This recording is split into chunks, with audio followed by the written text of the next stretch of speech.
Ours is a vast universe, a wondrous creation of... This podcast is a member of the Place to Be Nation family. Visit us at placetobenation.com, the only place to be in your pop culture world. To understand that power is a delicate force. In the right hands, it can be Place to Be Nation Pop. Place to Be Nation Pop Experience. We are traders of the Lost Arks, and we are sticking in the 80s once again. Kind of following on from our last episode, which I believe wrapped up in 1983. We're going to be moving into 1984 with this episode, but I cannot do it alone. I'm, of course, Tim Capel, joined, as always, by Scott Shiflett. Scott, how are you feeling tonight? Looking forward to this epic. I know you're very enthused. I am looking forward, mate. I'm with bated breath to see what everyone's thoughts are. Very bated. On what we're going to be talking about tonight, because you say a couple of you guys have a reverence for 80s comics on here, and as most of the stuff we've read has been from the 80s, and I can say I guess 1 out of 4 ain't bad so far on the 80s stuff. All right, we'll put a pin in that for now. We have Andy Atherton joining us. Andy, I'm never too sure with you, because it's like I wasn't even sure in the first place if you were going to do the show, support the show, just put the show out there. But you've been an active participant. You've been game from day one, reading these comics. And I don't know, man. I just wonder if you feel the same way Schiff does. And we've accomplished nothing if not teaching you and our dear friend Schiff to just hate Bronze Age comics. So how are you feeling? Hate is a strong term. Hello, Tim, by the way. Hello, gentlemen, and Schiff. Hello, Andy. So me. Yeah. No, I don't think I'm ever going to hate anything. I'm going to have dislike. I may have not an understanding because of when I'm reading these and my mindset, my, kind of how I go into it. It's kind of like, this is brand new to me. I'm this age and I've only read so many comics, so I don't get this. Had I been a younger, kid reading this, I would have liked this story more. Or this would have been something I really would have gravitated to. I'm here to learn. I am here to read, and an hour of reading bad comics. Now, I'm not saying this is a bad comic. An hour of reading bad comics is better than an hour of a lot of other stuff.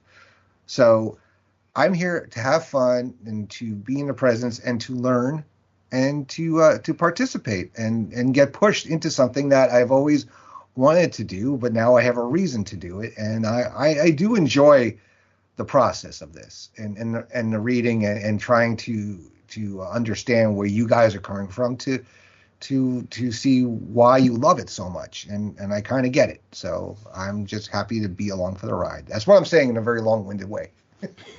I'll take it. And we, rounding out the quartet here, is, of course, Sean Kidd. Sean, I actually picked this topic, but it was one that I knew would be near and dear to your heart. So I guess you're welcome, sir. No, well, I'm glad you say you're welcome, contrary to the other two who will get into it. But yeah, thanks, Tim. It's good to be here. I am definitely a fan.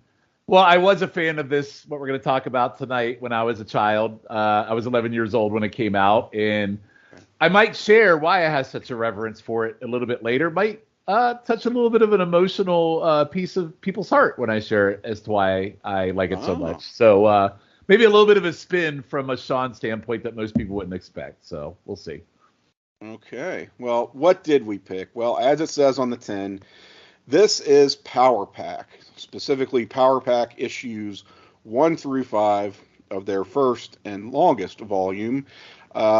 This is titled The Space Epic in most collections.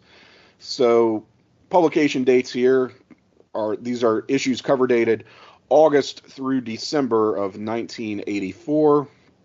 And as we always do, I've got to give you a rundown of some other comics that were on the newsstands that you could find available at the time.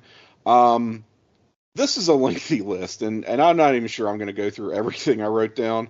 Some of the most fun I have with this show is just browsing that newsstand feature on Mike's Amazing World of Comics and seeing what was out there, contemporaneously, because we forget that these comics aren't published in a vacuum. They're up against competitors and complementary titles as well, and some very big events that we didn't necessarily know at the time would be as monumental as they would end up being. So I don't know. I like this to give us some context, sort of ground us in the time period here again in kind of the second half of 1984. So up first, we've got the long-running Legion of Superheroes series ending with issue 314. Legion gets a relaunch as Tales of the Legion of Superheroes, #1 by Paul Levitz and Keith Giffen. As I've said in the past, never been a big Legion guy. I don't know that any of us are big Legion fans on this show. We might look at some of their stuff just out of curiosity one day. I don't know. There's a certain part of me that thinks that a big team book like that, a big sprawling ensemble cast, kind of speaks to my X-Men love, but I don't know. I've never gotten into Legion. Speaking of X-Men, though, in their world, you have the New Mutants taking a very surreal turn with the arrival of new artist Bill Sienkiewicz. Oh, issue yeah. 18. That's the start of the Demon Bear saga. So really hitting the ground Is his running. brother Cocaine Bear? I mean, to read the story, it's kind of LSD bear. It's pretty trippy.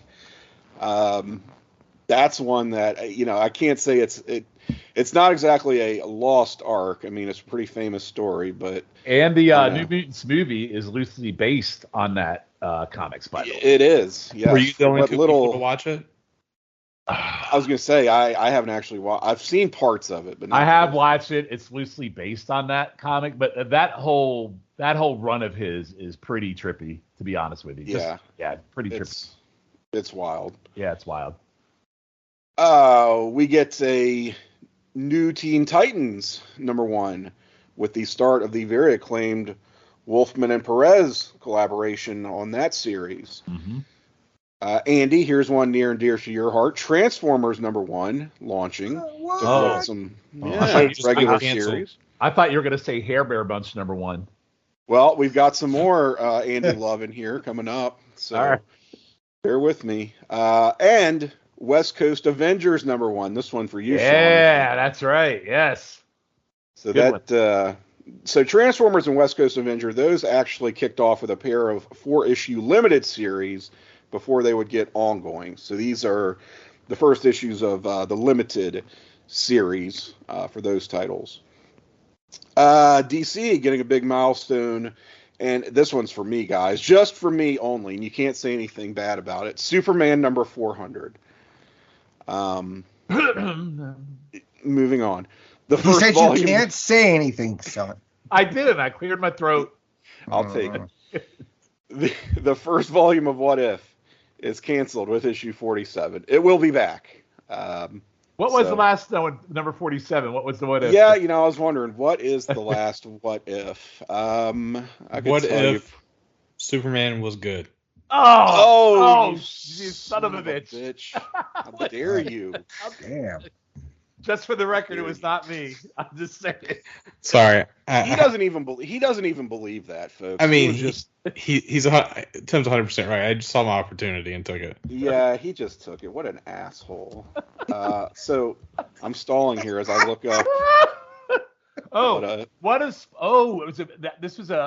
was number 46. What if Uncle Ben had lived? That was. I've got it. What if number 47? What if Loki found Thor's hammer first? Oh, that's kind of butt. That is, I mean, who cares? Like, he wouldn't have been able to do anything. He's not worthy. He wasn't worthy. That's and by the way, one sentence, issue over. Even what if Uncle Ben had lived? Okay, so what? I mean, sorry. So what? So perhaps not the most classic issue of What If there. Okay, so moving on. We have, oh gosh, this is a long list, guys. Again, more X-Men stuff here. Storm taking the spotlight and Life Death. Remember that issue by Claremont and Barry Windsor Smith. Yeah, with Forge. This is the issue after she loses her powers, but kind of gets her groove back, right? And like Stella. It's first very Mohawk. much so. Was that the first appearance of Mohawk Storm? No, it wasn't the first appearance, but it was early Mohawk Storm. That's right. It's basically where she recommits to the X. She thinks she's done, but she decides to recommit and continues to lead the X-Men despite the loss of her powers. That's right. Which stay gone for quite a while. Mm-hmm. And that is one of two life-death issues there by Claremont and Barry Windsor Smith. Licensed toy property Micronauts. How about this? Getting a new ongoing series, and that kind of lasts longer than you would expect as well. One of those, just Hasbro properties that Marvel found a writer for and let them cut loose and do their thing. I think that was a Bill Mantlo joint, kind of like Rom. You were not into Micronauts? No, never got into them. They're part. I don't know if it's still happening. Who knows? Those micro nuts. That's how I feel about it. Nuts. Somebody mute him. No. Yeah, he's on his shit tonight. I know. It's like, geez. No, I don't know if it's still happening, but there was talk of like this whole shared Hasbro cinematic universe, and they were in there, and I'm like, why? Like, because you had G.I. Joe, Transformers, them, and I forgot what the fourth property was, and it wasn't Mask, but I'm trying to recall who it was, but I kind of like, why are they in here? I never thought they were ever all that big, so. But they're kind of more visible as a comic series than as a toy, I feel like. Yeah. But anyway, speaking of Bill Mantlo, you get really, I guess, the culmination of his tear him down to build him back up Hulk story with Incredible Hulk number 300. So this is where the Incredible Hulk, for like the first time as the Savage Green Hulk, he had been able to retain his intelligence as Banner for like several issues, and this is where it all kind of falls apart and he loses his shit. And the assembled heroes of the Marvel Universe kind of have to take him down. And I believe this is where Doctor Strange sends him off. It's kind of an early prototypical Planet Hulk story, because they're like, we just got to get rid of this guy. And Doctor Strange sends him on his way, sort of tumbling through dimensions. And that's going to be the Hulk status quo for quite some time after that.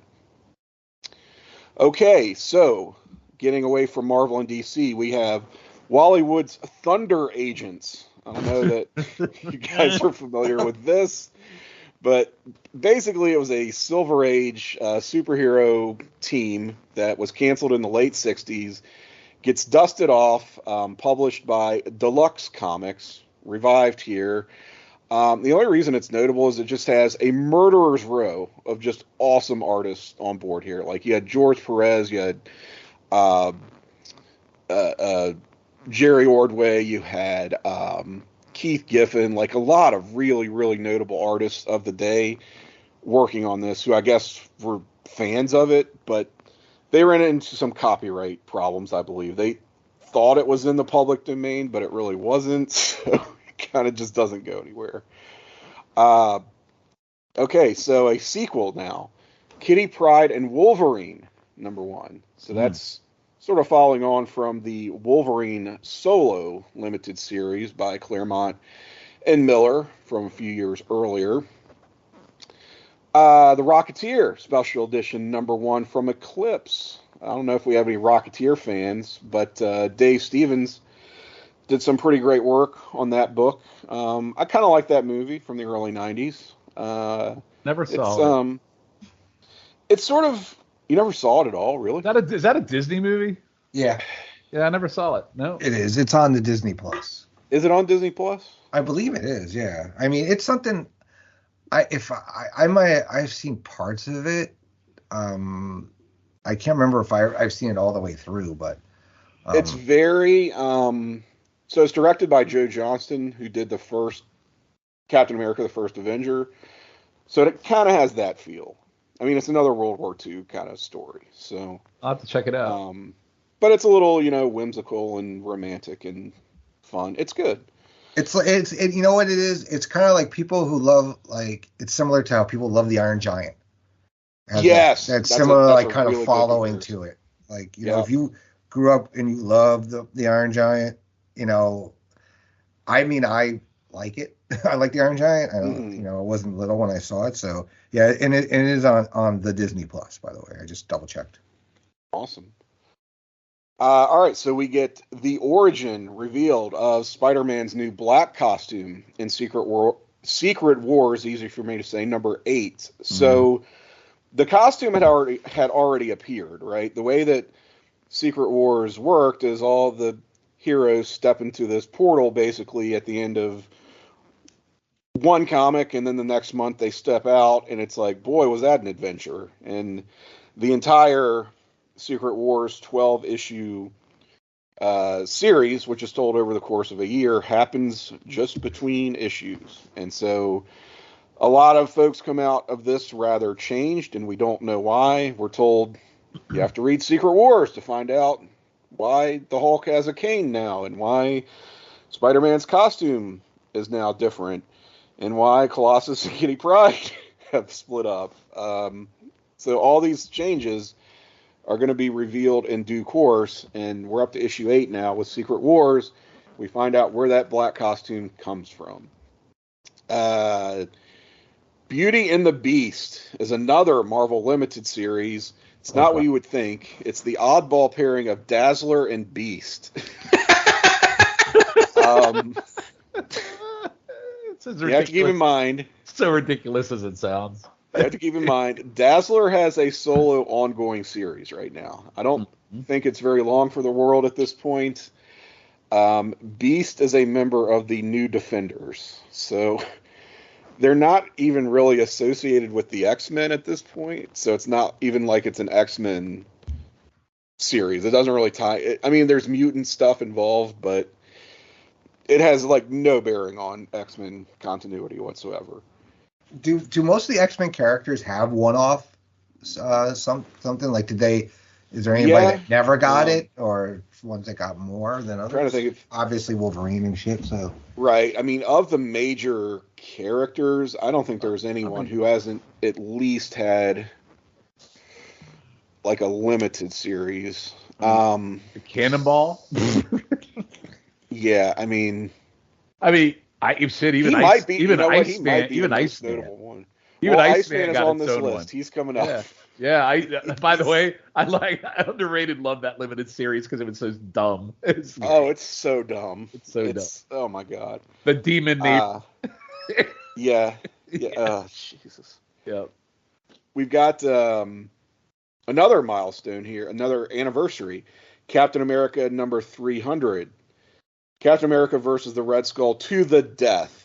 Death in quotation marks. He will be back. But this wraps up a really lengthy but underrated run by one of my favorite writers, J.M. DeMatteis, who I just think is awesome. And that's a really good story if you love Cap like I do.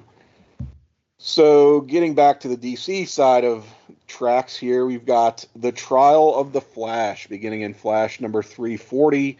That by Carrie Bates and Carmine Infantino.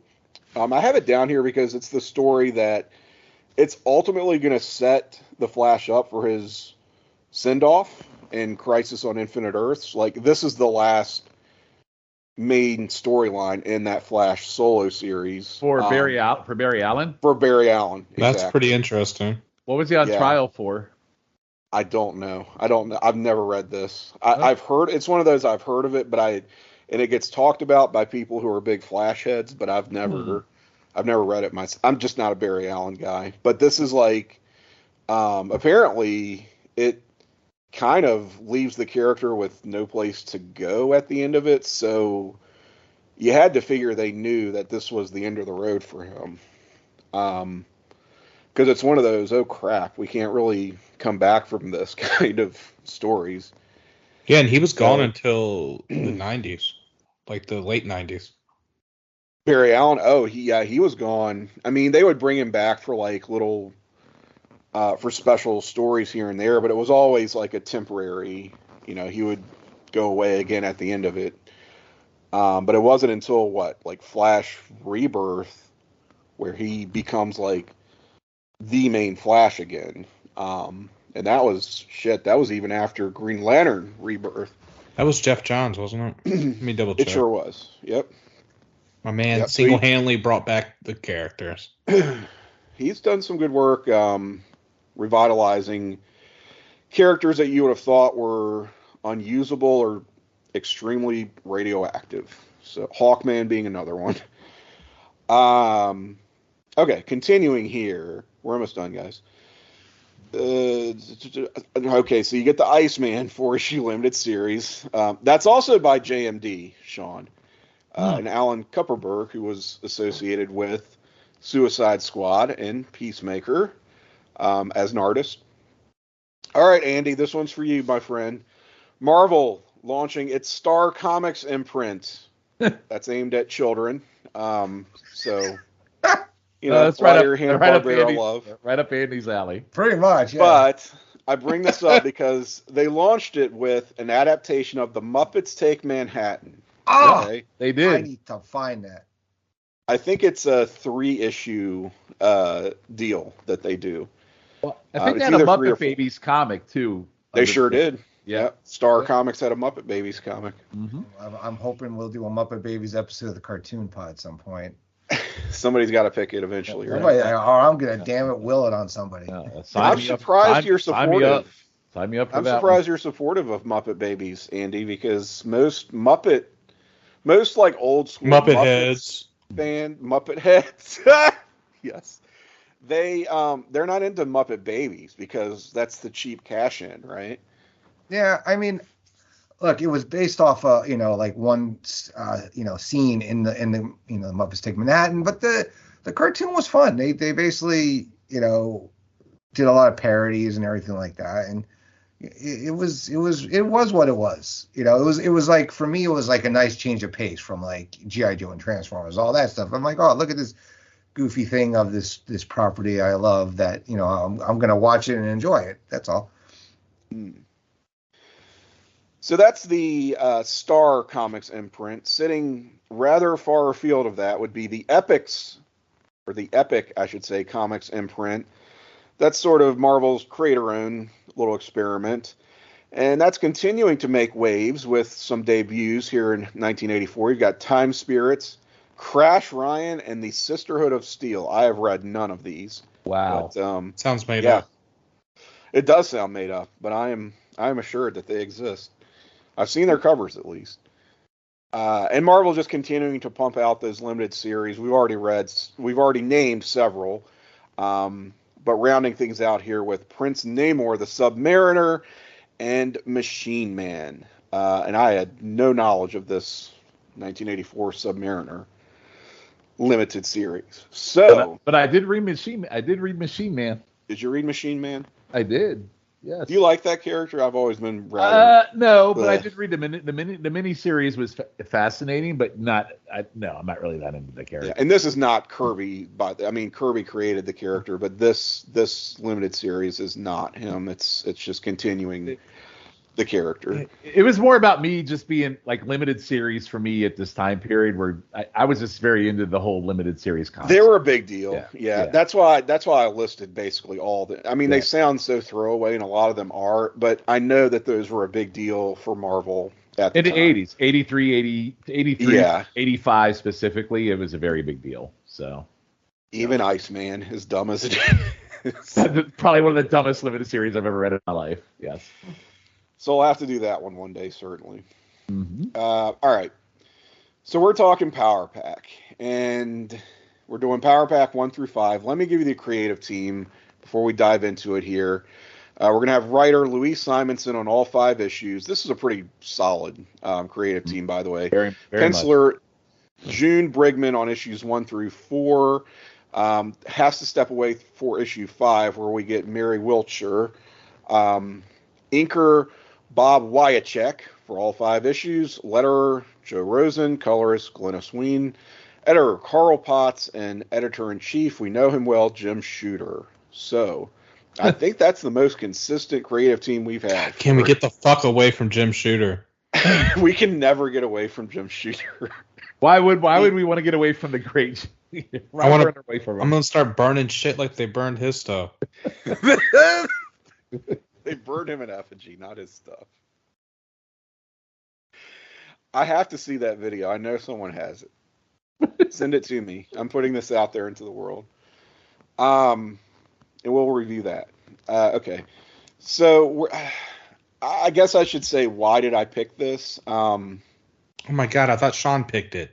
No, I picked it, and Sean championed it because I knew he would. And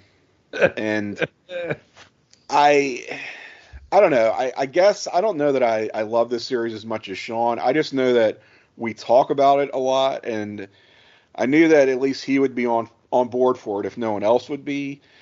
And I don't know. My recollection of this series is just that it was always very strange to me because I love the X-Men, as everyone knows, and I hate children, as everyone knows, and I was really into X-Men, like, back issues and crossovers of the 80s when I was a kid myself. So I was reading a lot of X-Men and the Essentials volumes. I was reading trade paperback collections of things like Fall of the Mutants, and Mutant Massacre, Inferno, stuff like that. And I had never really heard of this team, the Power Pack, but they would always have like at least one issue, sometimes more, as a tie-in in these collected editions of these major, and I should stress, extraordinarily dark X-Men storylines. So I'm like, why in the hell are these little kids running around in the Morlock tunnels watching these mutants get slaughtered by the Marauders? Why are they going up against Sabretooth? Why are they fighting the Horsemen of Apocalypse? Why are they in Manhattan that has been taken over by demons and is now a hellscape? What are these children doing in this fucking story, right? Mm-hmm. Would be my reaction to all of this. And so mine was always, why is Wolverine bonding with a 5-year-old? That was why always is Wolverine bonding with a 5-year-old child? Like him and Katie were like best friends. And I'm like, what the hell's going on? Yes. Very odd. Very odd. While he's getting lit on fire by the Reavers or whatever. Yeah, and so, correct. And it's just, I guess I was just fascinated by the idea that Marvel would even allow this, right? In a code-approved mainstream comic series that lasted some time. It's just like mind-boggling to me that this was a thing. So I've always had this fascination with Power Pack, and I've read a good bit of the series. I haven't read it in its entirety, and I don't know. I came away from it thinking it was not exactly what I expected. It was kind of like a lot better than I thought. It was just like a kid's comic, like you'd find in the Star imprint, right? And that's just really not what it was at all. So I wanted to explore that. So I thought this would be a good pick. It's one of those series that was very like insular, even though it did have a lot of crossovers. As a series onto itself, it's pretty self-contained. Like, it's new characters, new concepts. Yes, interacting with the greater Marvel universe, but you could easily read like this entire series in one shot, and at no point are you going to get confused because it's getting too bogged down in just Marvel universe continuity. You know, and I think for the same reason, that's why it is a little bit forgotten these days, or a lot forgotten, depending on, you know, when you started reading. So anyway, that's why I picked it and decided to foist it on the rest of you. Scott, I want to ask you, had you ever heard of this team or this series before me and Sean started talking about it annoyingly in our group chat? No, I had never heard of it. You know, like it feels like a relic of the 80s, and that's definitely what I felt like when I was reading it. I'm not even sure it could work today, to be completely honest. Yeah, I kind of want to get into that. No one asked your opinion of it yet, Scott. Tim literally just did. No, he asked you, have you ever heard of it? He didn't ask for your opinion. Huh, well, there you go. We'll get into more of that. Andy had same deal with you. Like, have you heard of this before? Is this anything that would have ever crossed your path? No, I've never heard of it. Had I been reading comics? Yeah, probably, because this is, I was telling, Sean and Scott earlier in our pre-chat, there were things in there that reminded me of other things that I grew up, watching and liking. So if I was, 11, 12 years old when this came out, yeah, I probably would have read it if I was reading comics. I might have enjoyed it more then, but, it was an interesting story to read, but not a story that really resonated with me. Sean, your personal recollections. I know that this was one that you were there on the ground floor of, right? Yeah, so, all right, so I'm going to be a little vulnerable, very un-Sean-like right now. So very vulnerable by Sean here. Showing great. Very un-Sean-like. So back then, so 84 is 11 years old. I was already reading comics, very into the Avengers, really, really into the New Mutants, X-Men.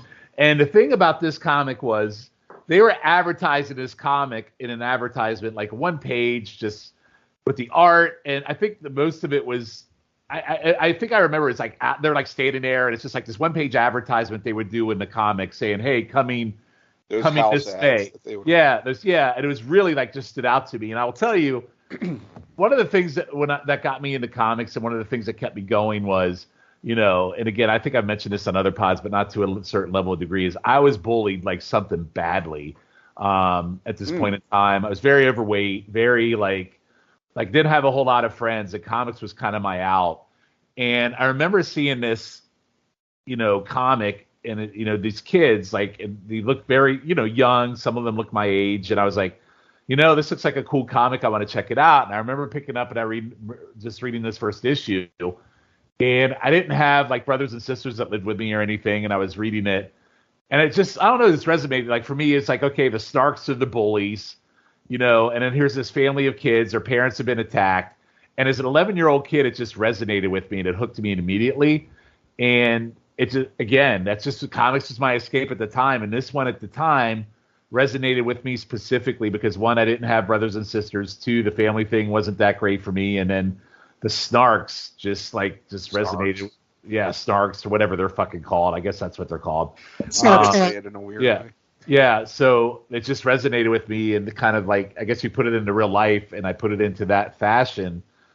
It was my escape, and so that's just me vulnerable why I enjoyed it. Now, as the comic went on, and it got ridiculous and got into social issues and things like that, it definitely went away from the thing that hooked me on it, and I lost interest in it. But the initial launch of this comic just totally, from an 11-year-old standpoint, just totally took me where I needed to go in terms of getting me out of where I was at, in real life. That's all. So, yeah, there you go. I guess everybody has something like that. And right. Now I feel like an asshole for hating it. Well, good. You should. And telling you earlier that you were just liking it through rose-colored nostalgic glasses. Well, there you go.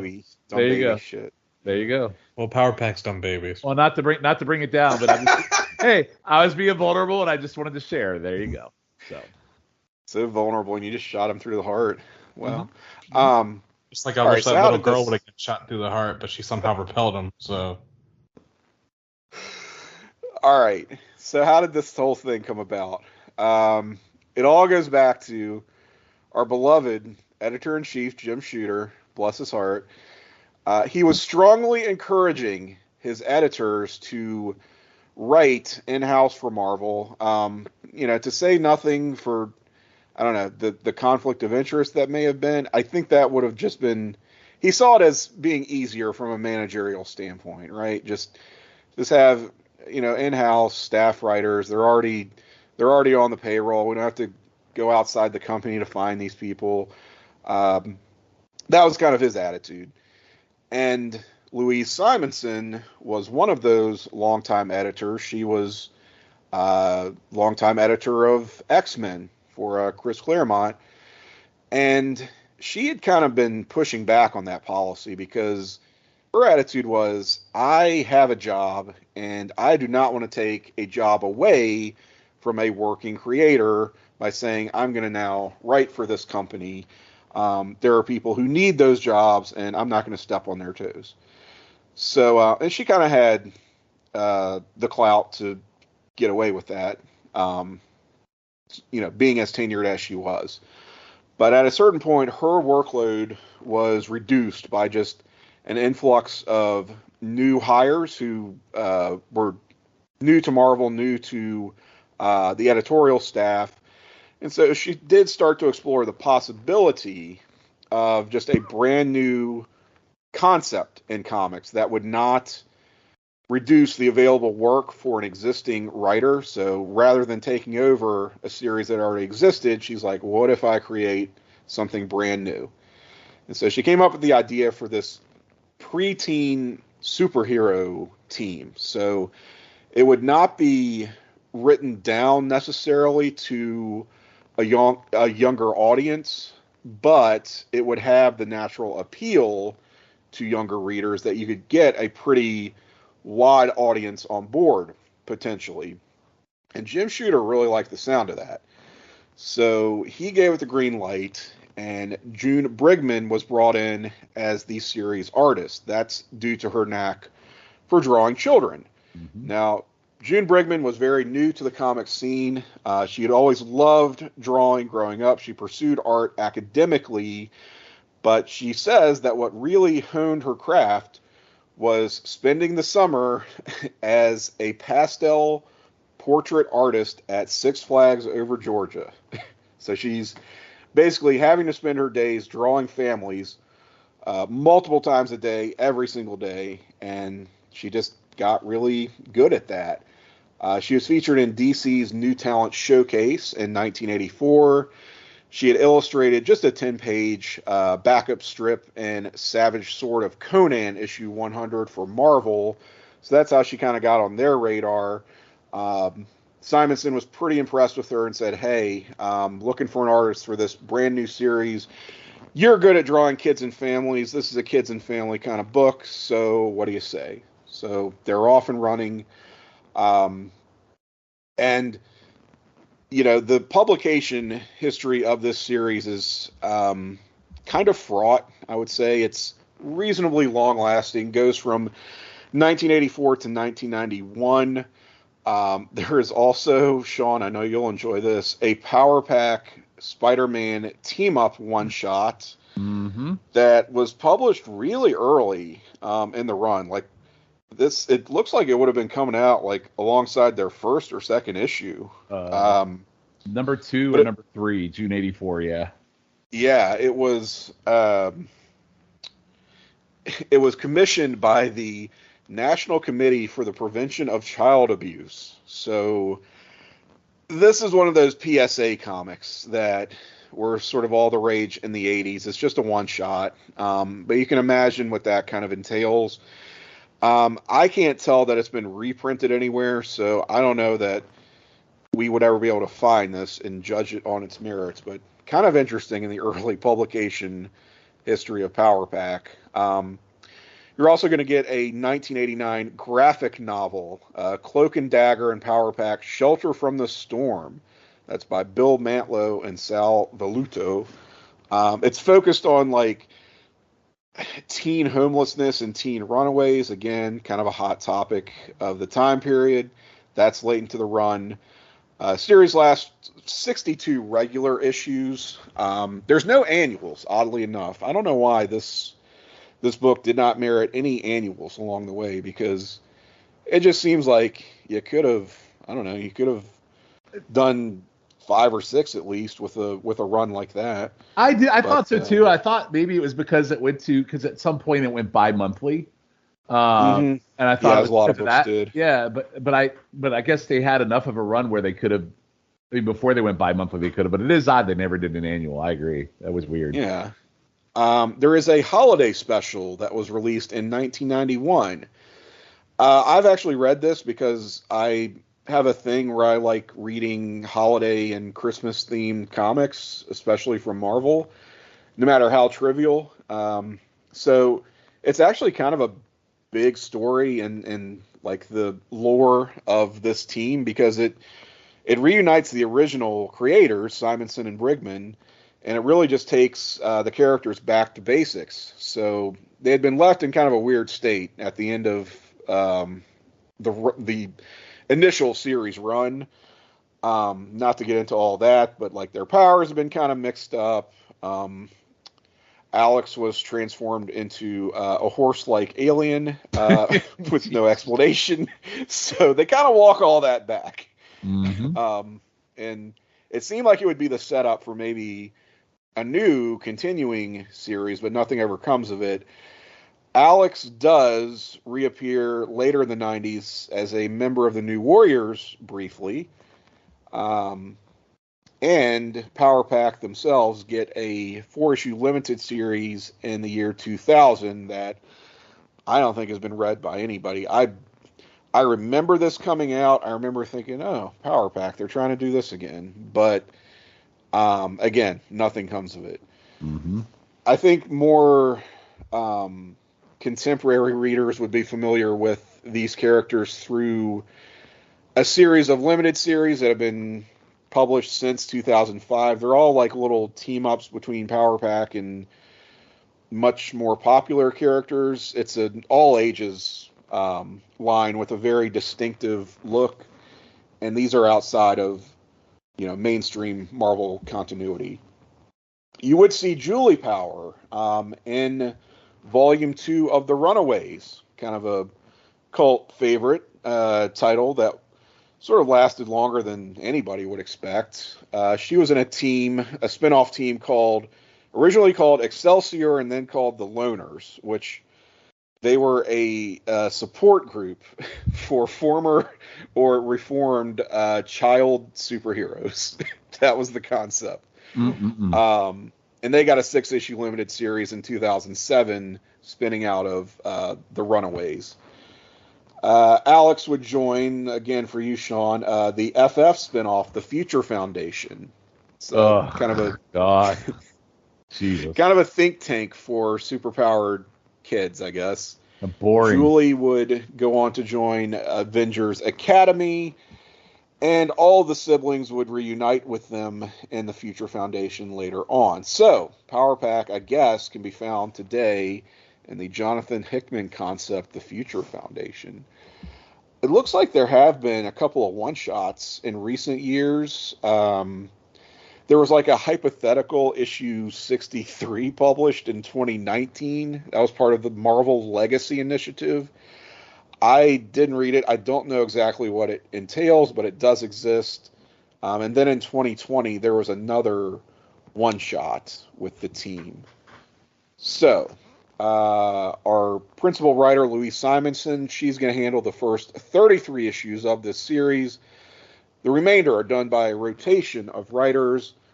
Principally, it's going to be the later series penciler John Bogdanove, and then Michael Higgins rounding it out. First 17 issues here and there, for the most part, penciled by June Brigman. You get fill-ins from Brent Anderson and the aforementioned John Bogdanove. He also did the X-Men Fantastic Four limited series, which is, I know, Fantastic Four, but very, very good. No, that is a good. That is a very good limited series. Excellent limited series. Yeah, agreed. He becomes new series artist of Power Pack with issue 22. More or less stays on through issue 49, and then Tom Morgan going to finish out this series. So again, that's kind of your publication history of Power Pack. That's the background such as I could gather it. Let's get into this story, these first 5 issues, the origin, the space epic of Power Pack. Did we find it to live up to the billing? So the original Power family home is set in coastal Virginia. So Did you relate to that, Sean, growing up at all? I mean, it's not Yep. your neck of the woods necessarily, but Well, I gather this is probably somewhere Newport News area, Virginia Beach, maybe. well, no, because at the time I lived in Maryland, so Okay, so no, I didn't know that. so that meant No, nothing. I don't know. I thought it was odd though that they just living on. I didn't get the whole why they lived on a beach thing. I thought that was a little weird. Well, Right? yeah, it That is was odd. strange because it's really just for those first 5 issues or so, and then it's which I thought was a neat setup because it differentiates them from the wider Marvel universe where traditionally everything takes place in downtown New York, right? And then they just revert right to it. So I thought, and then they like, just revert right to that. Yeah, so it's kind of I wonder why they. But I wonder why that they captured me abandoned. too. Like that captured me too. Is like it wasn't your traditional Marvel setting. It was on the beach or in a beach house, so it's different. So that was another thing that grabbed me. So yeah. Yep. But I did like just sort of the notion of this is what a quote unquote normal family looks like in the Marvel universe, where a lot of yes, Marvel is meant to represent the world outside your window. They don't have made up cities, I guess they do have made up countries, but for the most part, their geography is our geography, right? It's not DC where it's a lot of fantastic made up places where normal people live. And this is sort of what normal family dynamics look like in a world that's populated by superheroes. So you got the Power family. You've got a dad who is, I guess they do have this super genius father, which is perhaps a little bit unrelatable, but I mean, it at least gives us this sort of central MacGuffin for this opening story, which is Dad has created. Okay, let's see if I have this right. A matter antimatter converter because the world needs cheap renewable energy. We're being very environmentally conscious here in 1984, right? And so he has this invention. Meanwhile, alongside sort of our central plot, his boss, Mr. Carmody, wants to repurpose as a weapon. Mm-hmm. So that's kind of running parallel to our main conflict. Carmody is like a child, like you see him in like a Scooby-Doo, the way like it. He's a Scooby-Doo villain. Yeah, he's like a Scooby-Doo villain, like just. Well, yeah, we won't even get into what he becomes later down the line. Which I was going to say, there's some wild shit that happens with this character. Yeah. The boogeyman. Yeah, and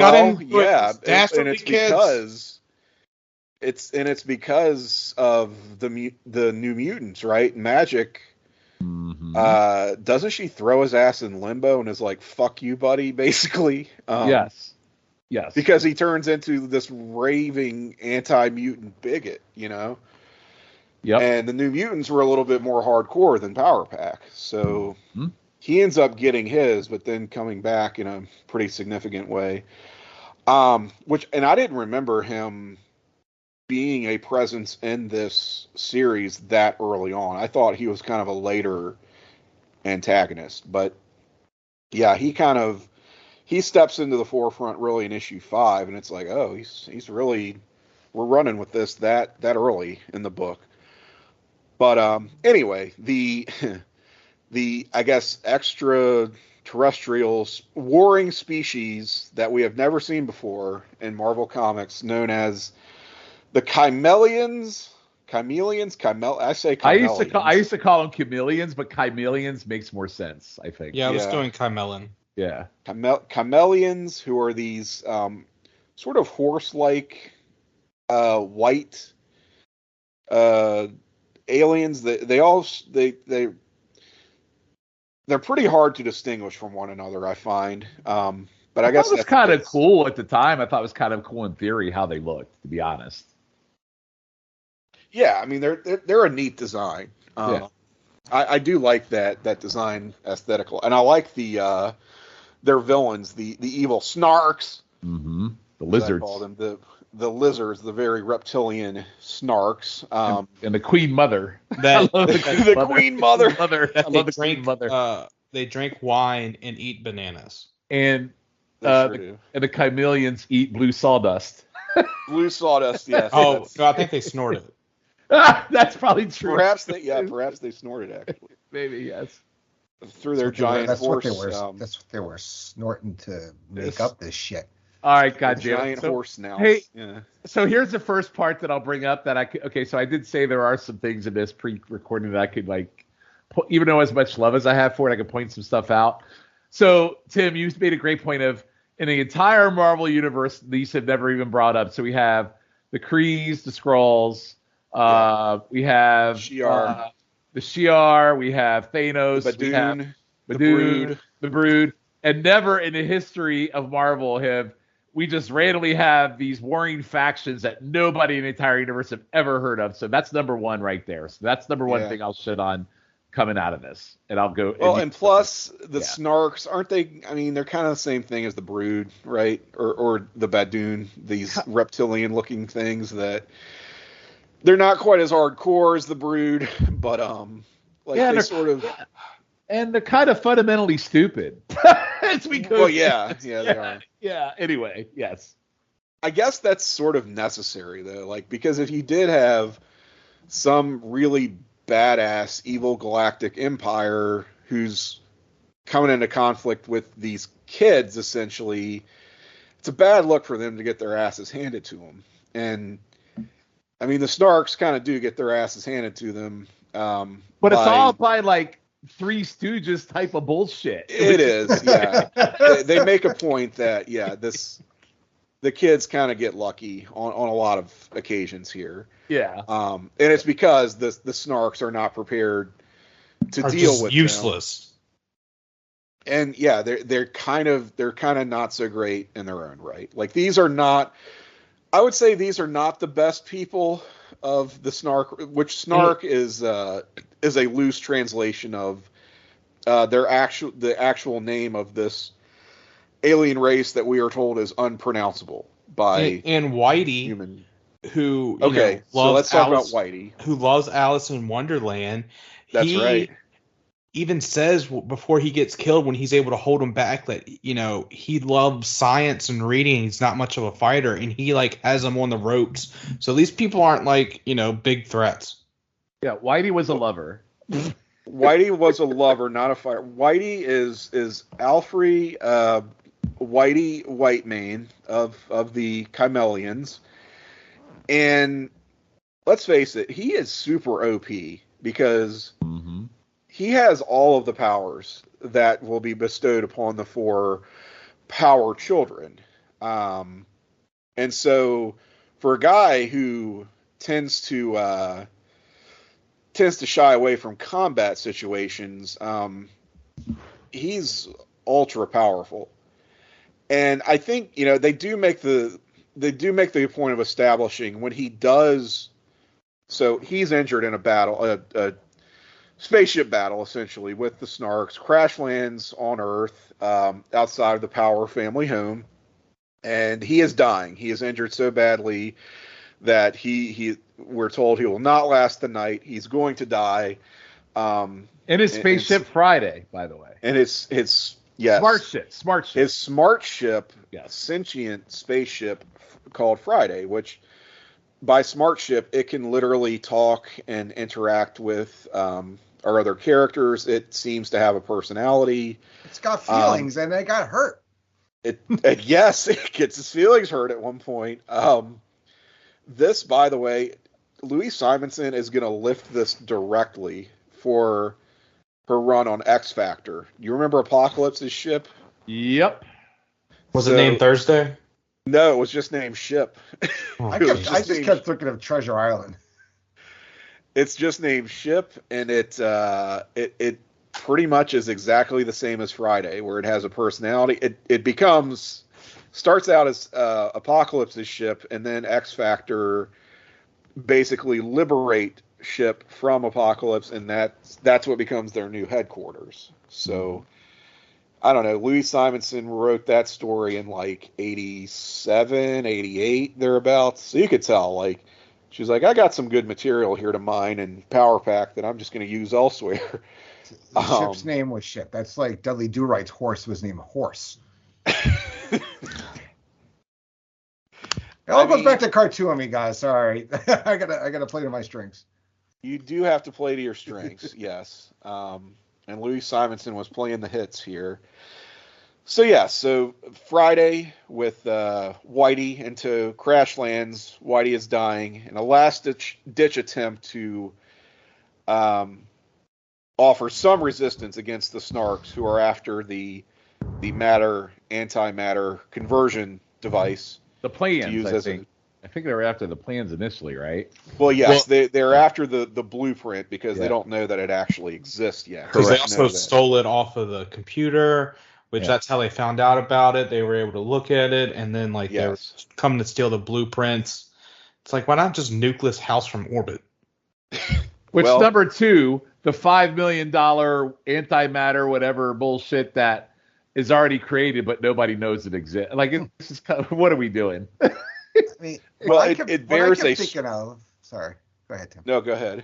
No, what I kept thinking of. Now, I've never read these comics, and I know I'm going to get at least a groan or two from certain people. But I just kept thinking of the Green Lantern movie. Because that's what I thought of this too. I'm glad that's what it reminded me of. Sorry. Shut up, Sean. No, it really, I'm not defending that piece of shit movie. Trust me. It's not just the movie. This is Green Lantern's origin, right? This is basically Whitey is Abin Sur, right? Yeah, because come to Earth dying and transfers his power to a native person, right? But in the case of Green Lantern, it's Hal Jordan. Except this was better. You lost your damn mind. This is better. No, well, I mean, listen, Sean, as much as you shit on Green Lantern, you must admit the resemblance that this bears to the GL mythos, right? But they don't run around with a ring. They don't run around with a ring. No, but they had convoluted powers. They're like, I'm sitting here trying to figure out. It wasn't convoluted powers. This freaking alien had these powers, and he split his powers. No, I understand he had the powers. I'm just trying to figure out what each power was. It's not some dumb fucking ring that doesn't mean jack fucking shit. No, it's just 4 worthless kids that should have died. They had the powers of the Impossibles. That's a reach for a cartoon. If any of y'all know the Impossibles, I'd be very surprised. It's a it's a comic book. It's a comic book. I know, I get it. It's a comic book. It's a cartoon. They're all similar. But we couldn't come up with anything better than let's give them powers with a ring. I mean, anyway, I digress. Go ahead, Tim. Sorry. Oh, but for my no, it wasn't that. It was I was just trying to figure out what each one's powers exactly was. I was like, what can this one? This can do this. One has light speed. One controls G-force. The other one has Jack. I don't know. Jack is Jack. I'm going to tell you right now. There you go. Jack, yeah. The convoluted powers and the stupid characters who get them are Alex, who is age 12, the oldest. He is going to get gravity power. So gravity manipulation. He can essentially change the pull of gravity on an object or person to make it float or way more than it otherwise would. I don't think we see him do much of that, but that is going to be another manifestation of his powers. You have Julie, the second oldest. She is 10. She gets we're told the power is acceleration, but she has super speed, basically. She has super speed and great value flash. We see that in the form of like a rainbow sort of trail. What does that have to do with Flash? She flies. That has nothing to do with Flash. And yes, she flies with this speed power. But she has speed too, so I was saying great value. But she flies. Flash doesn't fly. Great value, Supergirl. Oh, get out of it. You're reaching, Schiff. Well, reaching is I have to read all 5. You're reaching. 5 issues of let Tim finish. We have Jack, who is age 8 and rather annoying. He has density manipulation powers. So this is kind of like the Vision, right? Oh, he's dense, all right. He is dense. By the way, he could shrink too. That didn't make much sense to me. That part was weird. That was like Well, them, that's where like he they seemed to write compacts- themselves into a problem, and it was like, oh shit, all right, let's go. He can compact his molecules into a very confined space, and that's how he shrinks and grows like Ant-Man. And he can also disperse his molecules in order to assume sort of a cloud-like state. So that's his density control abilities. And you have Katie, who is 5 years old. We have an 8-year-old and a 5-year-old superhero, you guys. So those parents be fucking. Yeah, I mean, it's the 80s. What do you want? Housing and families were a lot more affordable back then. And so Katie has energy powers. And this is the one that, see, I don't think they exactly reproduce all of the powers that Whitey has, because there is a comment at one point by the Snarks. They're like, Whitey never manifested this ability, so it's not exactly like a 1-to-1 sort of, or a 1-to-4, I should say, transfer. Like there's something happened in the course of Whitey transferring these abilities where you sort of get, I guess, a whole that is greater than the sum of its parts now, with the way that these powers were dispersed and developed amongst our characters. Tim, by the way, I'm sorry. I'm sorry. The other thing I was going to add to this is here's another thing that I could kind of semi shit on is how they figure out these powers, like in words they use, like Jack figuring out his mass powers and Alex figuring out his G powers. These are kids, and fundamentally how they figure out these powers is kind of horseshit. I mean, let's just be clear, because they figure it out way too simply and way too quickly, in my opinion. Probably, yeah. Yeah, maybe just a little bit for my liking, to be honest with you, because some of the verbiage Jack uses, and well, if I do this with my body and blah blah blah, and like it just didn't make sense verbally for me in a couple contexts, but I could overlook it because I'm not a freaking heathen like Shiflet is. But go ahead. Freaking heathen. These powers are going to get mixed up later in the course of the series, by the way. In issue 5, like, they lose them, and then when they regain their powers, they're sort of all over the place. They all get stay that way for a long time. They all swap powers at one point. They swap powers, yeah. At one point, Alex takes all the powers for himself. Like, there's a whole thing that happened. Yeah. That was when he was in the New Warriors. Yep. And they change code names also when they swap powers. So that was the other thing. When I would encounter this team, again, in the course of all these different Marvel crossovers, their powers would be different, and they would refer to, well, I used to have this power, now I have this, and I'm like, what is going on with this series? It was like very fascinating to me from that sort of distance that I had, just reading it, encountering it in the course of other bigger Marvel events. And they have accelerated healing as well.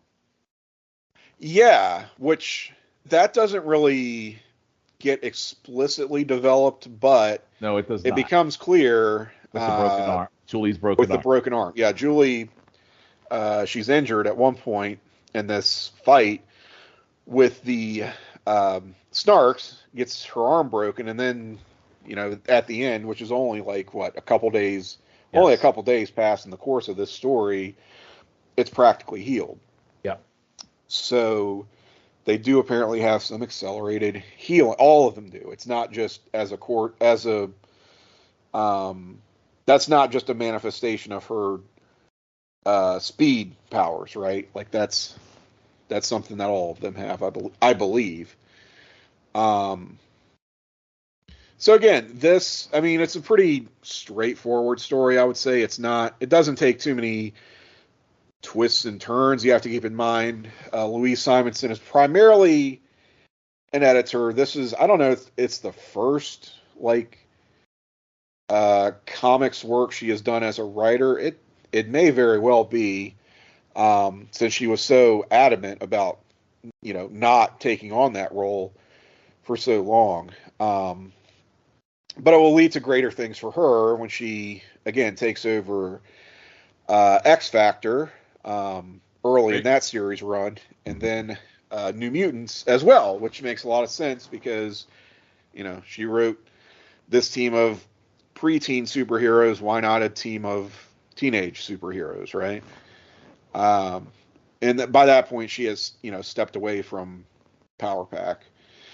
But I don't know. I guess, yes, this story does have some flaws, but I can definitely put myself, like Sean said, in kind of the mindset of I'm a young kid growing up, turning to comics as escapism, and reading this and being introduced to brand new characters, in the form of the Power family. This interstellar conflict, again, it's not bogged down by years of continuity between like the Kree and the Skrull that is just going to confuse me. Again, all of it is just brand new, and to be on the ground floor of that, I think would be very exciting to me. It was, Tim. You didn't have to overthink it. You could jump in. There was no overthinking anything. It was a simplistic story. You could follow it. And if you're just reading comics for the first time as a kid and you wanted to get into the comics, it was great. And what's even better is it started integrating the rest of as the time went on. To your point, like you said, you'd never heard of them as you were reading into the X-Men stuff, right?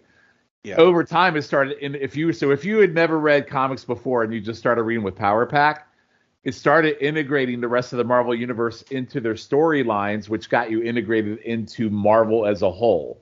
And that's one thing they did a really, really good job with this series, with especially in the first 20 or so issues, I would probably say. I would agree with that. It's a good sort of entry-level Marvel Universe reading. And again, I think while it's not necessarily aimed at little kids, it's not written with I would say this is not written with a lack of sophistication compared to something like Spider-Man, right? It's just that it has to be written with the characters in mind. The ensemble cast of this are, a group of kids. They're, the oldest of this bunch is 12 years old. So, of course, that's going to put kind of a ceiling on the types of stories and the degree to which you can really characterize these kids. Mm-hmm. That said, they are going to participate, and I don't know, some stories that maybe they shouldn't have. Like, again, what are these kids doing in the Mutant Massacre? What are these kids doing in like I said, Inferno, or they get a Secret Wars 2 tie-in. Like this series had tie-ins with every major Marvel event that was published over the course of these 63 issues.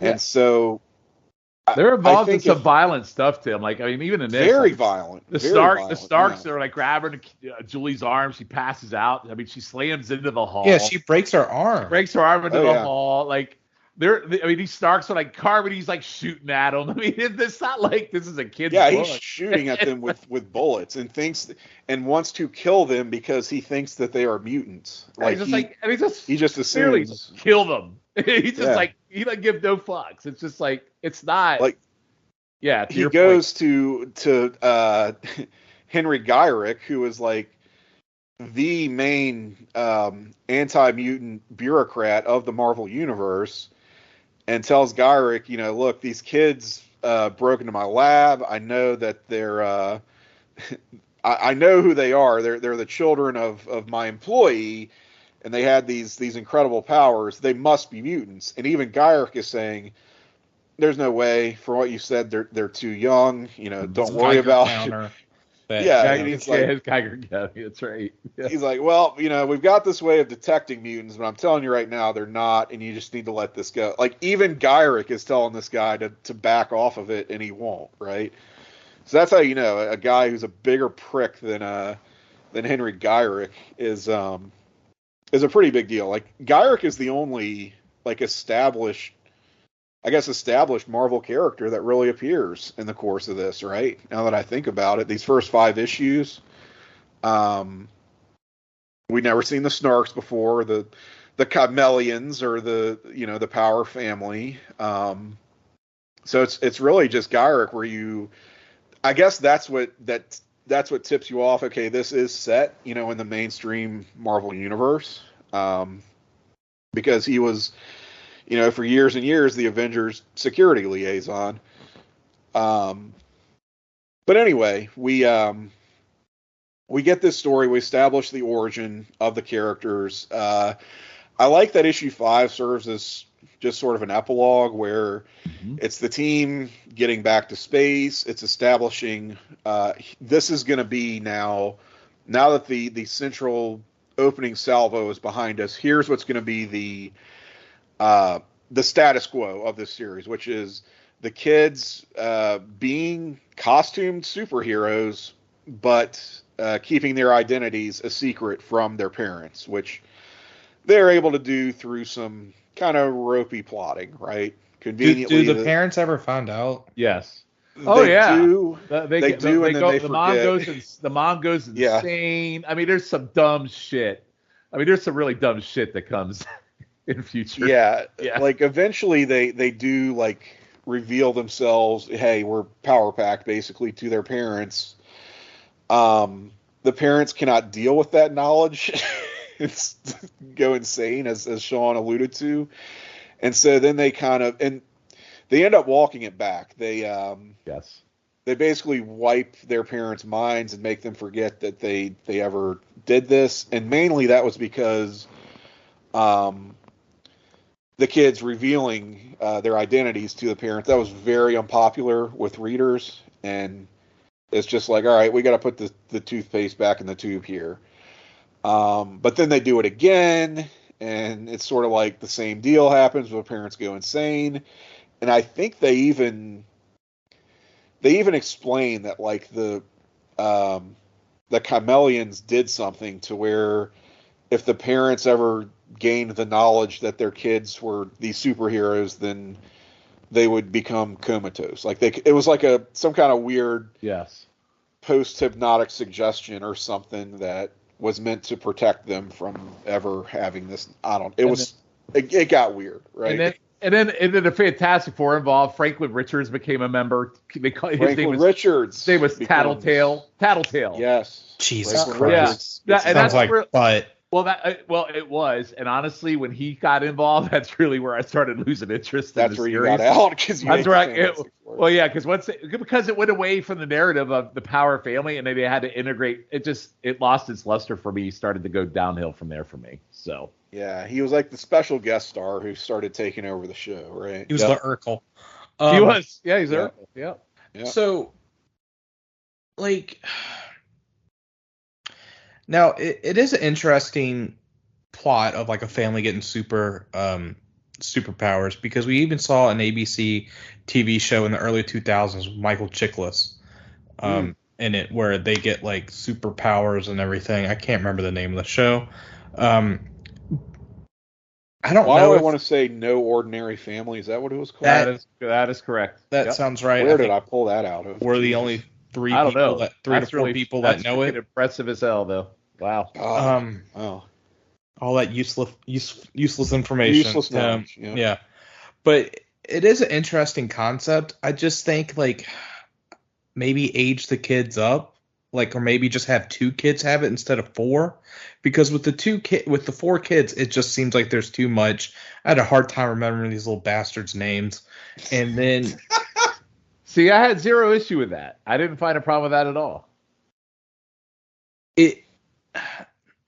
I mean, I know it was like the time with, like, it's like, oh gosh darn it, we have the 4 kids, and we have, like, the one who's the leader, who's literally in the Boy Scouts, because when his sister breaks her arm, he's like, oh, was I in the Scouts? I know how to, fix this. And we didn't talk about that, Tim. They have, like, a super healing factor, like the fucking Wolverine. We did talk about that. Oh, sorry.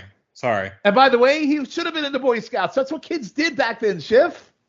That's my whole point. Were you in the Boy Scouts? You saw popcorn and yes. How far did you get? No, it doesn't fucking matter. The whole Were you point an of Eagle Scout? The whole point of you shitting on this is because they're kids. They are doing kids shit. They're written as kids, and you shitting on them for being kids. That's the whole premise of this show, of this comic, and that's how they're written. I don't understand. But Jesus Christ, your butt. yeah, I know.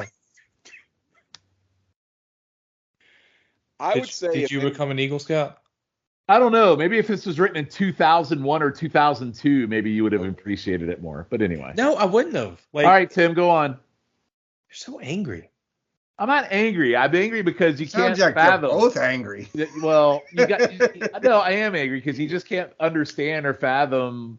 Anyway, it doesn't matter. Go ahead. My not liking it didn't have as much to do with the kids. It's just I was just like, not liking this, and it was just. I think it's just the time that I'm reading it. If I was a kid, yeah, I might have liked it. But I mean, I thought, Jack was an asshole. I couldn't take that character. But that's your typical smarmy kid. But I just didn't like him. That's all. I was like, he just needs to smack. That's what he needs. And then I thought Katie was too young. They should have had the two oldest ones, and maybe like the two younger ones, like they get the powers given to them in issue 5. I do think that, yeah, I mean, there's something to that, and even by the standards at the time, these are young kids, but by today's standard, like in 2023, the idea of a 5-year-old child with destructive energy with powers Wolverine and him is insane. We haven't even read any of that. Like, she becomes buddy with Wolverine while Wolverine has Thanksgiving dinner with her. I don't know if you ever talk about that. Well, she also rescues him from the Reavers when he's like he gets. It's one of those like Wolverine does Die Hard stories, and he literally gets blown up. All his clothes are burned off of his body, so he's this naked man who's been burned alive, and she's like, "Oh, that's Wolverine," and it's actually one of the best solo Wolverine stories ever.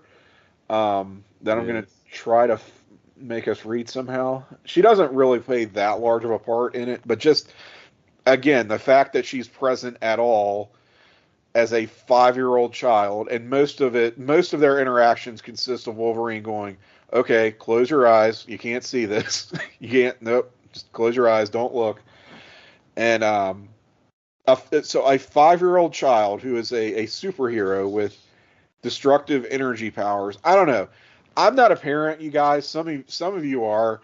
Can you imagine your kids at these ages having these powers and being costumed adventurers? I mean, Are you kidding? It's a recipe for disaster. I can imagine my 17-year-old doing it, to be honest with you. Right? I mean, I know. To say a 17-year-old would do this is insane. But I will tell you, though, the problem is the 80s are such a different time. Like the mid-80s versus today's context is so different in theory with that, and that's the problem. I get that part of what you're saying for sure. I got it.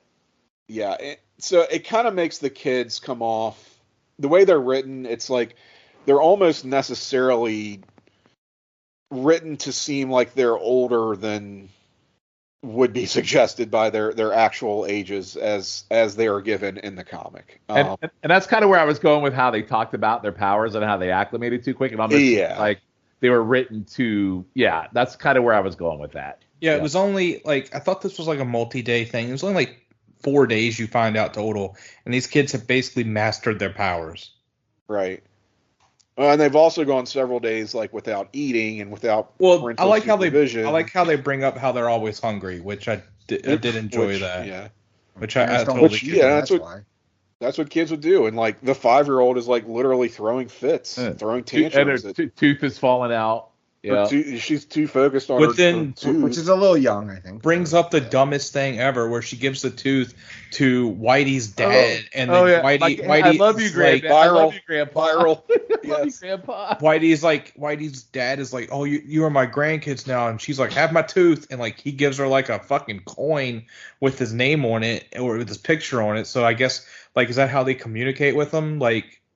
or is that just never mentioned again? Well, they have. Whitey. Well, you know, There's another chameleon that joins them later on down the road, a little junior one. I can't remember what the context was. I want to say he was Whitey's son that comes in later, maybe something like that. Yeah, and you got Jack, ruining the Tooth Fairy and stuff. I mean, that was messed up. But that's what kids. That's what kids do. I'm just saying. I understand what kids do. So, I don't know. I think the writing is both. It's both a sign of the times because correct. 12 years old in 1984 was like 10 years older than what a 12-year-old is today. It just, it just kind of is. In terms of how you were raised, what was expected of you, it was a lot different then. And I also think it's just a narrative necessity that you have to age the kids up a little bit in order to make them functional as characters, right? I don't for example, I don't think this goes as far as when Kitty Pryde was introduced, all of 13 years old in X-Men. She was just meant to be like an average, everyday 13-year-old kid who happened to be a mutant. That was the original concept with Kitty Pryde. But then Chris Claremont immediately turned her into a super genius, right? Because it was completely implausible that this 13-year-old little girl is fighting Magneto with Cyclops and Wolverine, right? It's inconceivable. It's ridiculous. Mm-hmm. So, or where she's fighting the Brood by herself, or the fucking Brood, yeah. I mean, Gangrel's, a hard fight. Geez. There we go. Do what now? Say Gangrel's hard to fight. Oh Lord. Oh God, I hate wrestling. I was waiting the entire ever since you said the Brood the first time. I'm like, how long till the chef makes a Gangrel reference? Wrestling. God, I wish I'd never watched the first wrestling match ever. Just well, Sean saw George Hackenschmidt and ruined my life, ruins everything about everything else that I love. Schiff about to get on my last nerve tonight. Let's be clear. I just hate wrestling. I love Schiff, but I hate wrestling. I love wrestling. I hate Schiff. That's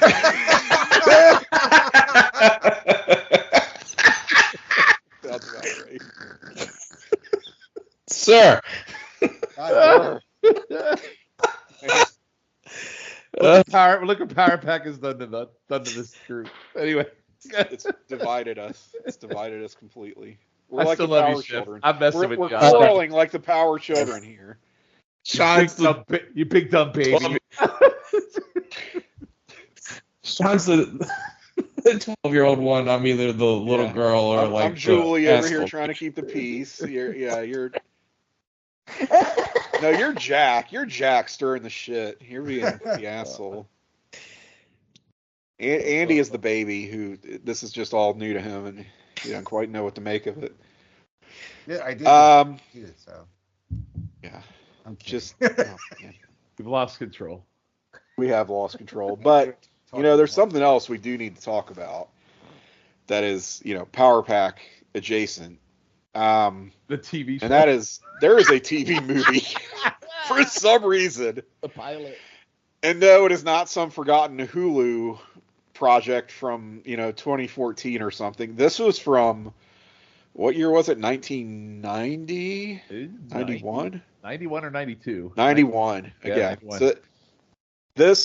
So the same year that the holiday special is released, that basically after the series has been canceled, for some reason we're doing a TV pilot now. I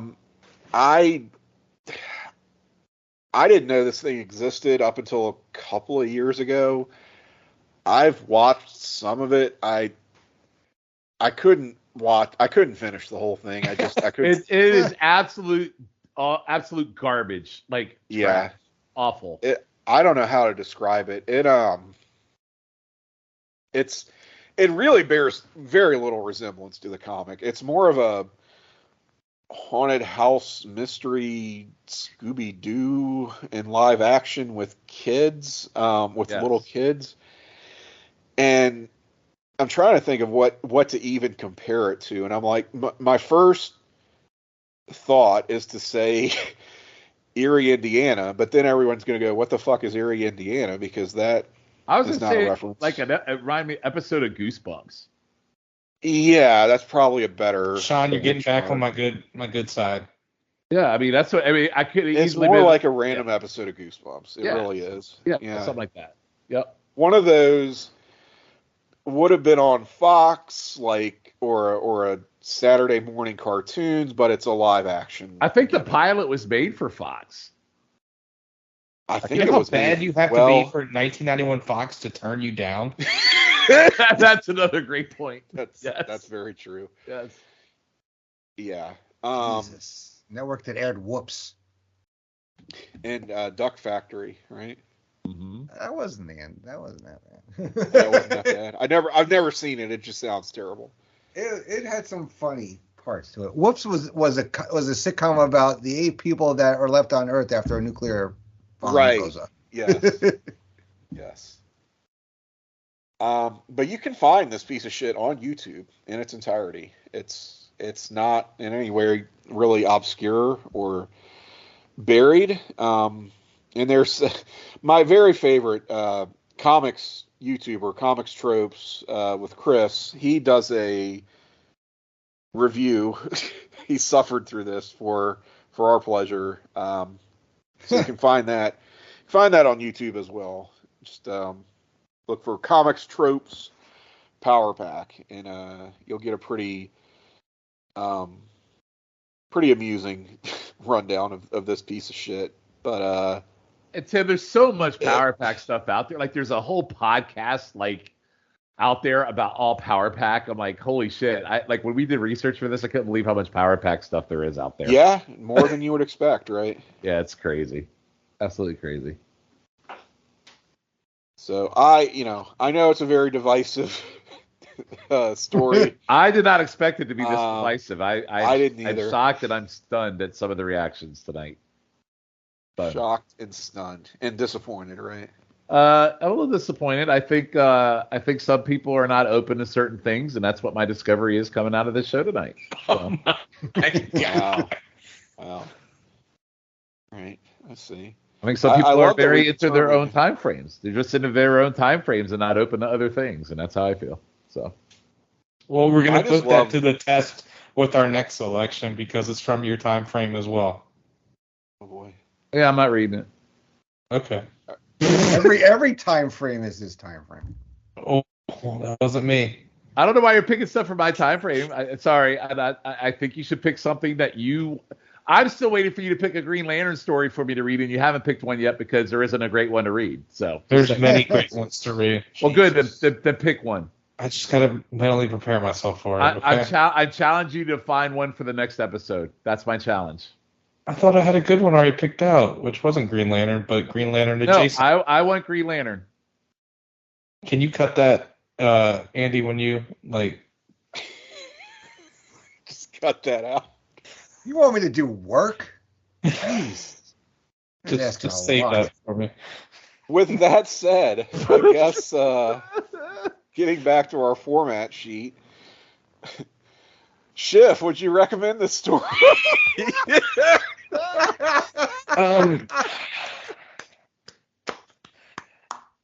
Strangely, in a perverse way, check it out because this is something like I have no idea. Shift, you make no sense to me. I love you, brother. You make no sense. just read the first 5 issues because it's a comic book and it's characters that really aren't used that much, which is kind of surprising in Marvel. If you look, like they've been used sparingly in the past like 20 years, which is scary that 20 years now is 2003. So, you fit like I was, while Tim was talking right now, I was doing stuff. There was actually a movie in production that they like I guess like sort of announced something in the early teens of 2000 and like 2021 they finally like no active production. So if they really wanted to, since they're under Disney now, create a little show and throw that bitch on like the Disney Channel or like Disney Junior or something. Be right up their alley. They have something now, Dinosaur Girl or something. Yeah, so just do something like that. Well, yeah, I mean they could do an entire like young adult sort of universe of characters like this if they really wanted to. And I wonder if there's any pushback because you would think that that's what Power Pack was. You would think that that's what those were the types of stories they were in, but they really weren't when you look at the series, right? As we discussed, they were, yes, the lead characters were all little kids, but they were in the same types of stories that you would see the New Mutants appearing in, or the X-Men, or Spider-Man. They were in. The content of their stories was far more mature than the characters themselves, I guess is the point. That is just a recurring motif of the series. You know, and it would draw just such a contrast, if you're reading a Spider-Man story where something kind of dark happens, it's like, oh, this was sort of dark for a Spider-Man story. The fact that this is happening in like a Power Pack comic just makes that tone skew far darker than it would normally be the case, right? And one thing that I didn't like is like you without said totally stepping over the edge and going full edgelord. You know what I mean? Yeah, and one thing that I didn't like was how they were in Virginia, which is fine because there's not many Marvel heroes there. But then at the end, they're like, "Oh, we got to move to New York now, where everyone else is." So it would have been cool if they were like just still in like Virginia terrorizing Sean. So, but now they're in New York with everyone else. They're like, "Oh, we get to see the Avengers and Spider-Man." So it just like takes away some of the mystique. Yeah, I wasn't thrilled with that aspect of it either. I think you could have gotten some mileage out of this is a group that's sort of isolated from other heroes, but then, the temptation is always to want to do team ups, I guess. So, I don't know, maybe you could have found excuses for them to visit the city or for another character to, for some reason, be in Tidewater, Virginia. I don't know why. Just say they're visiting like the Pentagon or something, and like something pops off close by, Yeah, there's ways to do it. And I can see the value of relocating them maybe later on in the series, but after just the first 5 issues, like that's really early to abandon your initial setting the way that they do. So, yeah, I wasn't thrilled with that, but it's kind of neither here nor there. Andy, are you going to recommend this story? I would recommend it to certain people. Like, again, if you have like a kid who wants to get into comics, they like kids or people like to see themselves, in stories. So if you have like a kid who's like, the age of one of these Power Pack kids, then yeah, I would recommend it to them. I mean, this story could have been told, though, with any 4 people. It could have been 4 teenagers, just like, having a beach party in Virginia and like, oh, this white talking horse, will give me his powers. Yay, cool. It's worth a read. I mean, I'm not sorry I read it, but I would definitely recommend it. Do I want to read more Power Pack? No, I'm good. All right, the ringing endorsement from Andy. Not sorry I had to read it. Very good. Sean, are you recommending this to readers? Comics readers? I'm trying to understand how 2 guys that didn't like it are recommending it. So I guess somewhere the philosophy. Just so you check it out. I'm done with you. Anyway. No, I didn't like it because I would like it. I would like it if I was same age as you were when you read it the first time. Yeah, I see there's things in here.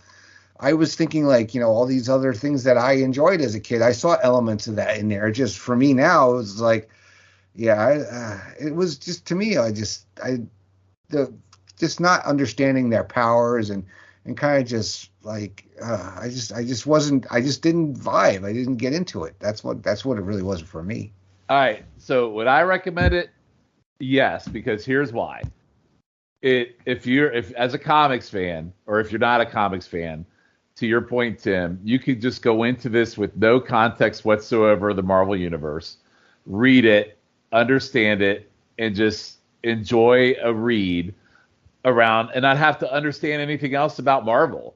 And if you continue to read the series, it gets more in depth into the Marvel, and you can get entrenched in the Marvel universe. Now, the problem is with reading this on a regular basis, because I know what happens in it, the series slowly goes downhill, probably around it becomes a bigger problem within itself because it has way too many guest stars.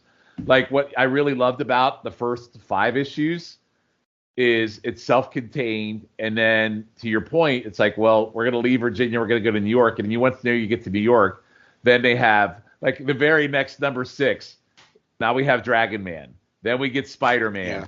Then we get X-Men. Then it just turns into a whole slew of guest stars after guest stars after guest stars. And the initial love of this series goes away from me because I'm Fantastic Four coming, and you know I love Fantastic Four. Oh. And they become a regular appearance in here because Franklin Richards comes on, and then they start getting into the social issues around crack and Alex. They do, yes. They do. Legit, they do. Alex wants to fight crack, and it's just. It just becomes like it just loses a lot of its luster. And part of the love for me is really the first 5 issues of this. So would I recommend this read? Yes. Would I recommend Power Pack as a whole as a read? No. And I'm going to leave it at that. How many of these do you have? Like, do you have any of the actual comics, Sean, or are they all digital? I have the whole entire run.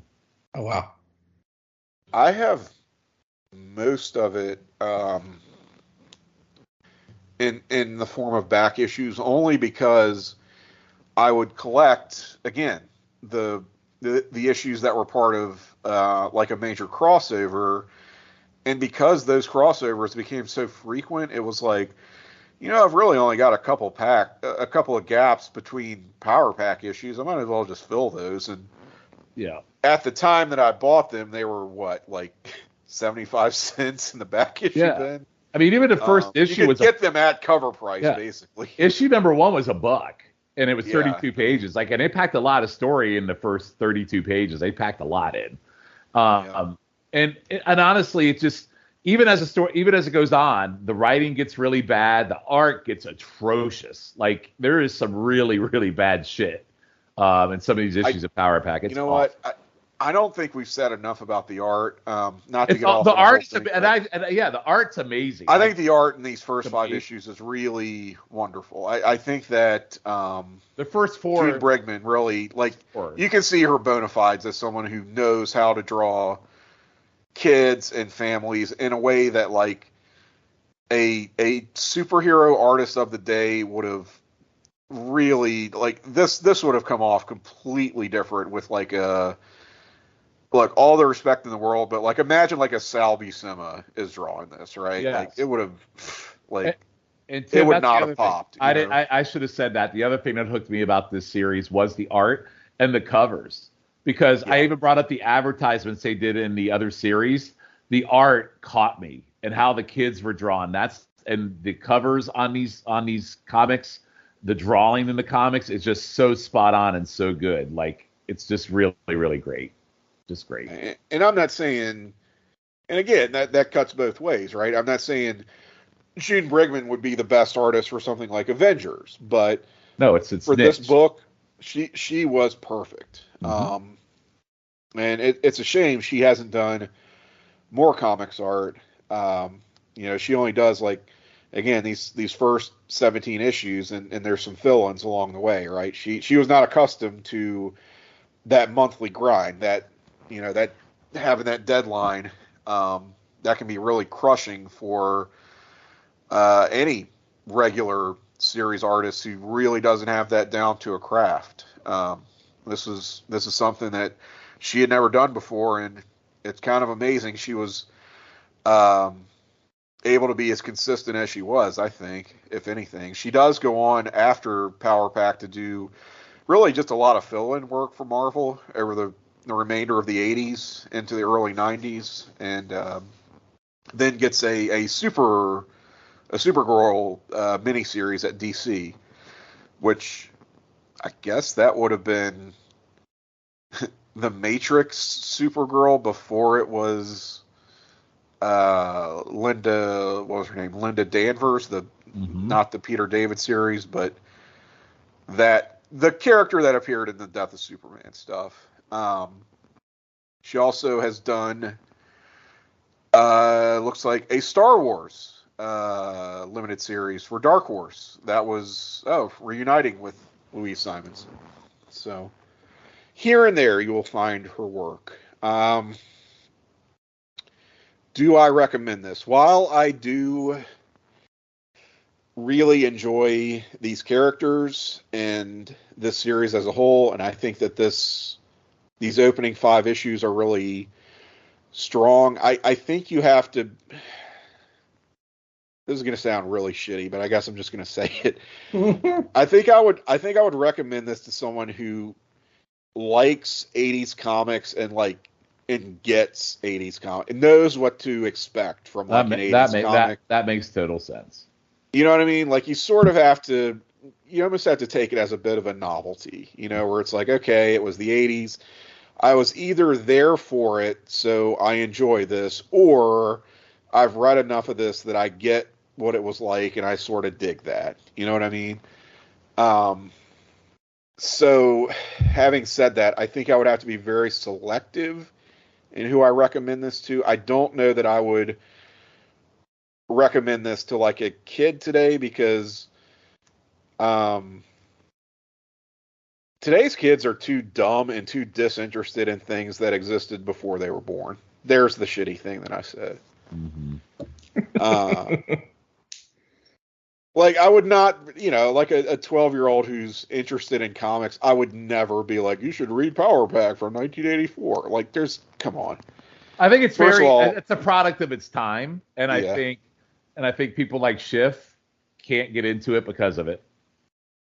Which is fine. I mean, there's stuff I can't get into because it's a product of its time. No, and I get it, but I think his overshitting on it is because of that, and that's part of the problem. So, and maybe even Andy too, because he's a 70s child and he's just reading comics for the first time. So I don't know. That's just me. Not trying to be a dick. That's the way I see it. Okay, so let me get this straight. So the 2 people who did not enjoy this personally would recommend it with just some so reservations. They have to go through what I went through. Okay, with reservations.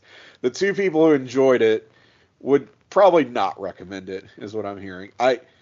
I think you have to know your audience. I think that this is something that... But Tim, I get what you're saying as a comics fan. You and I are lifelong comics fans, right? And we've read all genres. I 100%, like with you, I could agree. You're not sitting there shitting all over it like some other people are. You're saying to read it, I would recommend it. You have to understand 80s comics to really understand and enjoy it. And when you put it in that context, it makes total sense. I get it. You're right. So, if this sounds like the type of thing you would like, check it out. If it doesn't, then don't, because you probably won't like it. But don't listen to Schiff's opinion. Don't listen to Schiff's opinion. Listen to Tim's, because Tim is right. Well, thank you for that vote of confidence. If you are someone who is inclined to enjoy this sort of thing and you do want to read it, how can you do so today? Well, you can find it pretty much in its entirety on Marvel Unlimited, I believe, at least these first 5 issues. So that's, digitally one way to look at it.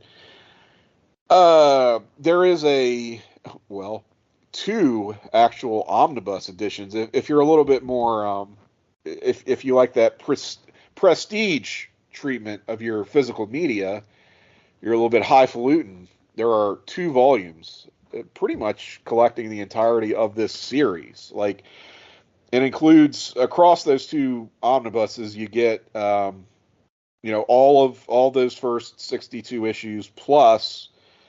Like the 2000 revival, 4-issue miniseries, plus some other extras. Like, you get the graphic novel. I don't think it includes the Power Pack Spider-Man child abuse special. You're on your own for that one. There is something called Power Pack, the Origin album. That is now out of print because this was published in 1988.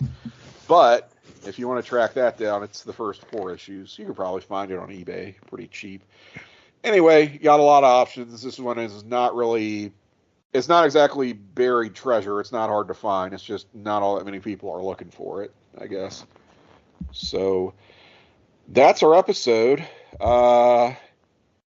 Any final thoughts from anyone? I think we've about covered it. So why don't we tell the listeners where else, podcast-wise, they can find us? And I will start with you, Sean. Anything you'd like to direct folks to? Yes. Besides this pod, you can find me over on the 7 Months of Danger on North-South feed. We are, as of this, we should be going into our final 5 episodes of that series, rounding up our series on the Dangerous Alliance from WCW. We will get to our end game on the final episode of War Games, one of Tim's favorite matches of all time. That will be our final episode. Speaking of shitting on a class. Yeah, so I thought that was just a good tie-in. So we have 5 episodes left on that series run, and Schiff does that with me. You can also listen to us combat on that show as well. If you enjoyed this one, you will definitely enjoy that one as well. So please give that a listen on North-South feed. Boy. Oh, boy.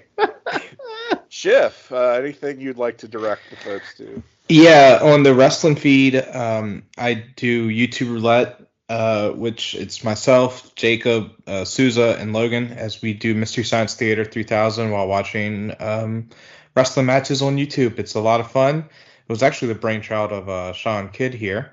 And you can also find me on the Pop feed with the Play While You Listen podcast. It's my monthly video game podcast where I interview a different person and we go over the monthly release dates. By the time you're hearing this, you'll hear the one with Jacob Williams as we go over the release dates for May, and he gives a review of Resident Evil 4. Oh, shit. Very good. Andy, what do you got going on podcast-wise? Oh, I have all kinds of stuff. Mostly here. The one thing that's not on this very feed is Who's Next. That's my monthly look at NXT with Logan. And that usually drops the third Friday of every month. So check that out. Here, Video Jukebox Song of the Day drops every weekday, 8 a.m. I'm usually doing 1 or 2 a week of those. As far as other pods, the latest episode of Pop Goes the Classics just dropped last week as our look at all the classic and Disney animated features in release order. Last episode was Tarzan, and our next episode will be Fantasia 2000. The Muppet Pod will be back soon if Miranda ever gets her dates right again. We are starting. Oh, she knows I love her. We're starting season 2 of the Muppet Show, so that'll be 4 episodes, and we have, I believe it's 6 podcast episodes, and then we will be doing a live watch of The Great Muppet Caper. So I'm really looking forward to that. Cartoons of Our Youth, latest episodes with Keithy. We did The Simpsons. Still working on booking the next guest for the next episode. And other random shows dropping, my live watch pods, my Pixar one, my Blockbuster one. I just started going through Star Wars on Stream Lounge. Lots of fun stuff. And don't forget, check out the website, PlayStation.com, the Place to Be Facebook group, and support all the feeds and everybody on the show and everybody in our community. All right. And as for me, I'm good. No, as mentioned, I hate wrestling, and so therefore I have a pair of wrestling podcasts. You can find them on PlayStation Nation Wrestling. They are called Talkin' WCW. Should have an episode, if not out already, by the time you are hearing this, then will be out very soon. Is going to be about Roddy Piper. Not about Roddy Piper, but 3 Roddy Piper matches that we will be discussing in his WCW run, or runs, I should say. We may throw it back to the 80s. Just depends.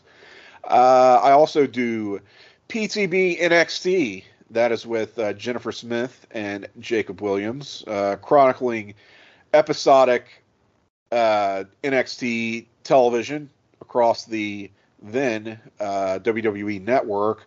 We're in the year 2015 at this point, closing in on the takeover with the rematch between Sami Zayn and Kevin Owens. We'll see if Sami can reclaim his NXT championship. That is going down on PTB NXT.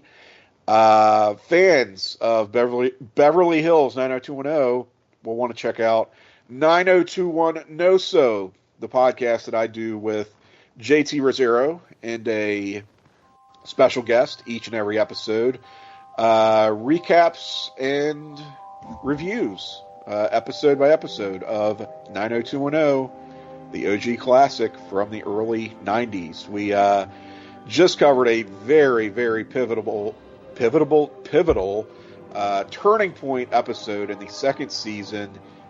That's probably the one you're thinking of, because we're like halfway through that second season now. Hard to believe. So get in on that action on 9021 No-So. And I think that'll do it for me, fellas. So, until next time, this has been Traders of the Lost Arks, and we will see you again in a month or so-ish once we figure out what our next topic is. Keep listening and enjoy.